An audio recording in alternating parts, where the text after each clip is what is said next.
Hello, everybody. Welcome. I'm Adam Hart, And I'm Carl Swantoon. and we are Clear Impact Coaching. Welcome to another one of our beautiful sessions. Today, Carl, what are we up to? Well, we're going to do a bit of a deeper dive into the power of nervous system regulation and how it is just a key in opening the door to everything in life. All right. So, you've heard us talk a lot about nervous system regulation, how to regulate your nervous system in the moment. But we want to just get into why that's so important. And we're going to use some real world situations to show you what it can feel like when you're deregulated, when your nervous system is a bit out of whack, or when you're regulating your nervous system and getting it to flow. So, Adam, why don't we start? If you could give us a brief description, just sort of physiologically, of what the two states of the nervous system are. Yeah. Well, essentially, we're talking about the parasympathetic and the sympathetic. So one we know as the fight or flight response or freeze, or the calm rest and digest state. And those Right. two states, every moment in life is being filtered through the nervous system. So they have very distinct experiences to them that a lot of the times we're not familiar with. Right. And so, as we talked about before, due to how we changed the way we live on this planet over the last few hundred years, we've really knocked our nervous systems out of whack. And we are evolved to stay in that beautiful, calm, rest and digest state for most of our days, weeks, months, years, life, right? And we aren't the sympathetic or fight or flight state of the nervous system is important for our survival. But unfortunately, based on all the stressors in modern society, and we won't get into that side of it, but we tend to be living in that state more and more often. And when we explain it to you in real world situations, I think you're going to be able to notice, like, hey, yeah, I've sat there for lots of time, and it's it can be really subtle. But when we're in that state, we're really not growing, and we're not recovering and healing and able to do so much. So let's get right into it, Adam. When we're deregulated, our common reality this day and age when we're stressed, what are some of the examples of what that looks like, what that feels like to be in that state? Yeah.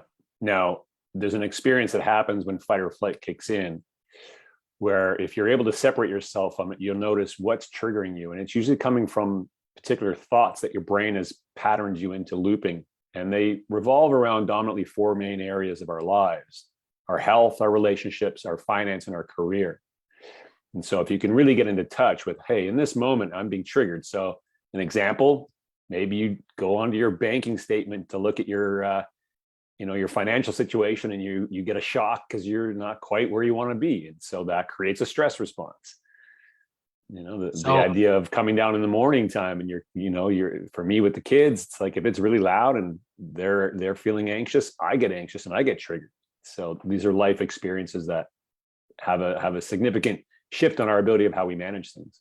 Right. So we're getting triggered all the time into this state. So let's talk about examples of what it feels like to be in that state. First of all, we tend to be reactive. Without thinking, we just react, right? And what can that look like? What are some examples of sort of having uncontrollable emotions? Yeah, yelling, just the agitation, the way you might speak back to somebody, the way you talk to yourself, the internal dialogue to yourself. So reacting to loved ones. And I think we can all feel that experience when we say something, oh, I didn't really mean that, or we use some emotion with our kids and we feel bad about maybe getting angry. So that's kind of what you're talking about. Or road rage is another example of that. Somebody cuts us off and we're going to chase them down for 15 minutes and just lose our shit, right? Another side of that is, do you notice yourself, and it can be very subtle, being defensive on your position or what your truth is, or argumentative with other people about, what is quote unquote the truth? I think we see that so much in the news and on social media, everyone defending their positions. And that really can come from that reactive, uncontrollable state, right? Right. There's a level of this where we're just not, as a human experience, our brain is not adapting. As beautiful as it is as a gorgeous organ and powerful. It's definitely, it's being there's a lack of disconnect with the power of it, and it kind of starts to fall into the reactive state. And I think we'll dive into that for sure. So when we're deregulated, when we're in that sympathetic or fight or flight state, something else that is maybe a hint for you that you're in that state is your cravings can become uncontrollable, right? So what are the things that people turn to when they're in that reactive, deregulated state? Yeah, well, we're looking at the dominant coping habits, and that looks like whether it's social media, maybe it's sugar, maybe it's alcohol, maybe it's shopping, maybe it's gambling. Yeah, there's so much involved there. So what are some of the mental impacts when we're in that fight or flight state throughout our day and regularly? How does that show up mentally? Well, brain fog is the number one. That's really the top of the list. You just feel like you can't quite think clean and clear continually throughout your day. Right. You get those the uncertain thoughts. Like, how am I supposed to do this? What should I do next? What about this? A lot of confusion, a lot of lack of focus, demotivation. Yeah, lack of focus for sure. Being distracted easily, and you're just not in flow. Right. Doesn't feel like it's flowing. And what about physical impacts? Yeah, you're more achy, you're more, you're inflamed. So as soon as you have an extended period of fight or flight that's going on, your hormones are being produced differently. So, it shifts your experience physically in a way where you have lack of energy. You think about weight gain starts to happen when you have inflammation. That has a lot to do with the cravings that start to kick in. Your mitochondrial function decreases, so your immune function starts to be suppressed. All ways you coming can. from that. I like what you said. The ways you can notice it. You just a lack of energy, exhaustion. If you're just feeling physically and mentally exhausted regularly, is why am I so exhausted? That's a great example of being in that state all the time, because it just drains us of energy, because it doesn't give a shit about anything else other than just surviving. So it's going to take all the energy we have towards that. Inability to sleep. I think it really, so many people complain about an inability to sleep, and they're like, I need to, take melatonin, and I need to, do whatever and listen to this app before I go to bed and all those things. Well, it's so much bigger than that, right? When we're deregulated, sleep is not something that's going to come easily, and it adds to the problem, because getting a good sleep helps us regulate too, right? Yeah. What about, let's look at the other side.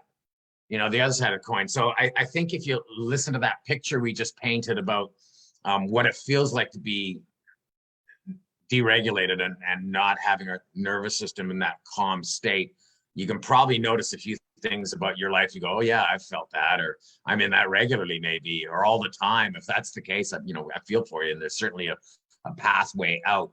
But let's talk about what the life experience can be when we are living our day in the calm, rest, and digest state, despite all of the stressors that continue to hit us, because they're still going to continue to hit us out there. What are some of the examples of what it feels like to be in that state, Adam? Yeah. Well, I mean, if you look at looking at the physical versus the mental side of things, there are completely different experiences. Obviously, physically, we're starting to use our nervous system in a way where the nervous system can allow us to heal and thrive. And as a feeling experience, with that comes definitely, obviously, you have a boost in your immune function, but immediately you start to feel more energized. You start to feel more fit. You have better recovery, daily recovery of your physical day, whether it's just getting about things done and throwing your kids up in the air once in a while, or you're actually doing some fitness pieces too. You just all of that starts to just become a lot smoother. And then there's the cognitive side of things, the immediacy of being able to use your brain energy and brain power, the focus that enhances the clarity, the motivation. All those comes from harnessing the nervous system in that state. Yeah, I think for me, the mental side of it is, number one, there's certainly more clarity, like you say, more ability to think clearly and analyze things just more easily.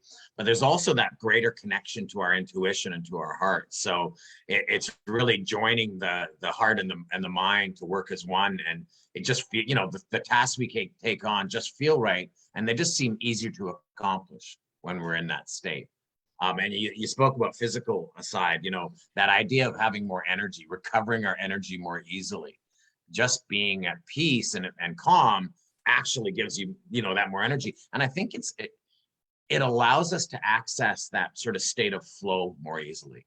The door's open for us to, engage in those activities that make us feel good, because we're able to, on the mental side, connect to our intuition of what feels good. So it all sort of fits together, as we're a system, obviously, not separate pieces. I think on the mental side too, I just say I think twice. Yeah, that's kind of weird. I think instead of being reactive, we can tend to be more responsive. So it allows us to step back from that uncontrollable emotion with our children or our spouse, or that irritability or anger or argumentative nature, defending our position, where we just become more able to hold space for others to be whoever they need to be in that moment. And that feels really good, to be able to separate ourselves and sort of manage our emotions, right? Just have an ability to go, okay, I feel that, I noticed that coming up, and that's okay. We're human beings, we're gonna feel emotions. But to be able to hold them at their right level, to feel them and let them go, and to go on without having our emotions own us. It's really powerful. Yeah, the choice is something. Yeah. So just before we move on, if you are watching this on YouTube, please see the button in the bottom right corner there. Subscribe to our channel if you want to watch more videos like this. Look at some of our playlists. I think you're going to find some great stuff on there. Give us a comment, give us a like if you like what you're hearing. So we painted a bit of a picture there of what it could feel like to be in that calm rest and digest state more often. And before we get into the idea of, how can you manifest that? How can you get there? Why is being in the calm rest and digest parasympathetic nervous system state so valuable, Adam? What can come from that? How much am I allowed to go here? Go ahead, man. Go for it. I'm gonna go. Let me go for a little bit then. Sure. So this is really, there's a missing link to the whole realm of manifestation, law of attraction. All right. And so if you think about the 80-20 rule, 80-20 being the dominant majority of our lives is spent in a fight or flight state. 80% of the time, whether we know it or not, there's so many stimulants that are impacting us that deny us the ability to access our flow states. When we reverse that, meaning when you get to the point where you've trained your nervous system in the moments of life that it's being triggered by your brain loves to keep you in these looping patterns because it feeds off of your stress response. The more you train it to let go, the more you live in the parasympathetic, and you want to get it to where you're now living that 80% in the parasympathetic. The key here is understanding that your nervous system is constantly vibrating, always. And that's what gets sent out into the quantum field, the universe, God, whatever you call it. And it's going to attract back to you the same vibration. The vibration is coming from how you feel. If you're stuck in fight or flight 80% of your life, and you're agitated with all the things in your life, your health, your finance, your career, your health, relationships, all those pieces, if they feel a bit sticky, it's because you're locked in patterns of thinking that are denying your nervous system to create the energy of how you want to feel. And so when you reset the nervous system in the moments of life, which we're going to talk about, and then reset the vibration at the same time, that's when you have the power to start to use your nervous system as a manifesting tool to start to bring back to you more of the feelings of what you do want. Right. There's a very particular order, the right tools in the right order. But I think with the question being, what's the power of this? Yeah, obviously there's some real physical, mental benefits that are immediately accessed when you start to work with your nervous system in the moments of life. But it's the manifestation that's the most fun. Yeah, no doubt, right? And what does that look like? What do you mean when you say manifestation? Well, there's a way to play with your nervous system in relation to putting in a feeling that you want to have. So when you know you're being agitated, so you come down in the morning and you see your partner, and your partner the way the brain works is it uses proximity. So it likes to use the people closest to you to build stories around, because it knows that you're being reactive in a lot of ways to the people around you, and it feeds off of your reaction. The fight or flight stress response creates adrenaline. Adrenaline is a surge of energy that the brain uses. And then the coping habits we have, which are dopamine based, is the way the brain gets the voltage. It's the voltage of the brain. So there's an element of how we're showing up in a lot of our relationships where we're being triggered into reacting. And when we pause that, reset it, bring in the feeling of what we do want in the moment. I want this to feel this way. This is how I want to feel in this moment. I don't want to be agitated that way. I want to feel this. It immediately resets the nervous system vibration for you to be able to attract that feeling back to you in another way very quickly. The key is it's not determinant to outcome. It's the feeling you're attracting. It's not the outcome. Sure. Yeah, well, it's not the outcome that we necessarily can say, that's what I need to achieve, right? But the outcomes can be pretty spectacular at the same time, because what Adam was describing there is how do I want my relationship to feel? And yeah, I mean, don't we all want our love relationships to be deep and meaningful and connected and compassionate and loving and all of those things? We can all fantasize about that, but our reality tends not to match that so well when we're all revved up. So why is this process valuable? It opens the door to creating really dynamic, loving, connected relationships. So important, right? It's all of it. It allows the nervous system to do what it wants to do to allow us to feel and experience abundance in all areas: relationships, our health, our finance, our career. It could all be realized in this moment, not years or months from now. You can have it be your reality now. It's funny because you say that, and I know what's going on in some of your minds out there when you hear Adam say, you know, in your career and your finances. Oh yeah, no, yeah, right. Rent just went up to $3,000 a month, and how am I supposed to do this? Well, that's your brain trying to figure it out. That's your brain saying, you know, this is a problem. You need to fix this, and you better write a longer to-do list, and you better get more shit done. You better get a second job. And what Adam's saying here is, consider a different approach. That different approach being, choose your vibration and get physics, get the universe, get quantum field working for you in attracting your opportunities to feel the abundance you want to feel. And it may not show up in exactly the same way you think it needs to, because again, that's the brain creating the outcome, but it's going to show up. You know, opportunities will show up for you to feel abundant. And in our world, of course, finances are required to feel at a certain level of abundance. It's an expensive culture we live in. So, you know, having a roof over our head that's comfortable and having good food to eat and all those things do take money. So, but that's definitely available. It can be hard to buy into that when your mind's in a revved up state. So if you're watching this and your mind's going, no, this is stupid. No, this doesn't, you know, you might have probably not watching anymore if your brain's doing that. But if you are, recognize that that's your state of energy. And there is a way to shift that.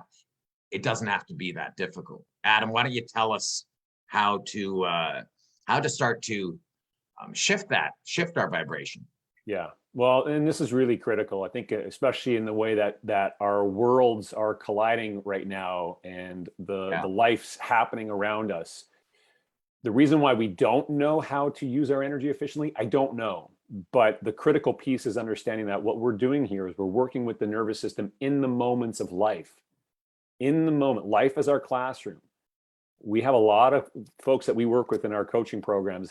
They've done a lot of the big programs out there, whether it's the Tony Robbins, the Esther Hicks, the Joe Dispenzas, all those programs.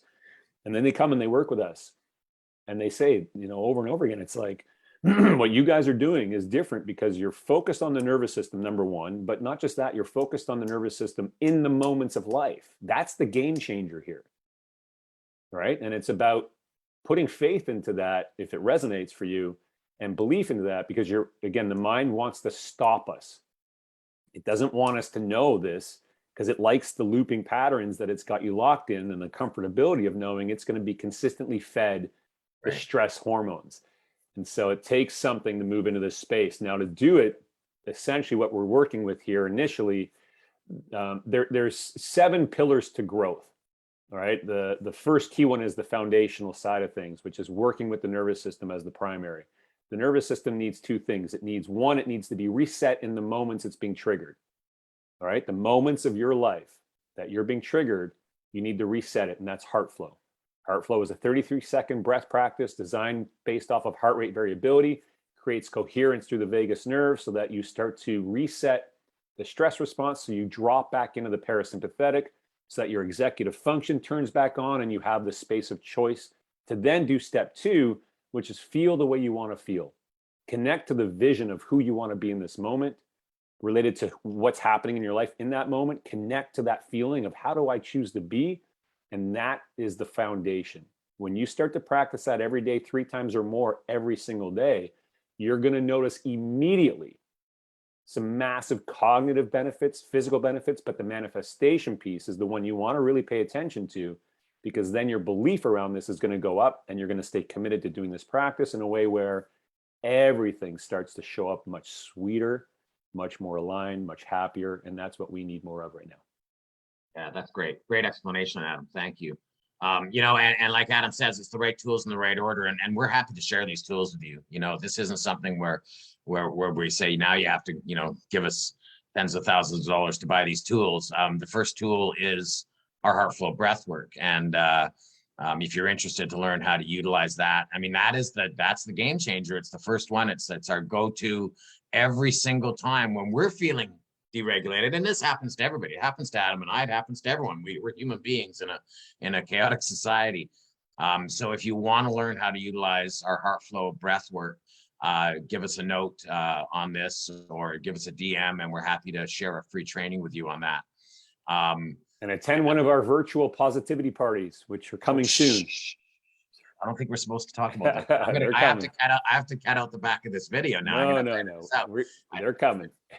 All right. Yeah. And if you're watching this on YouTube, there should be another video showing up any second now with a link to our heart flow training for you.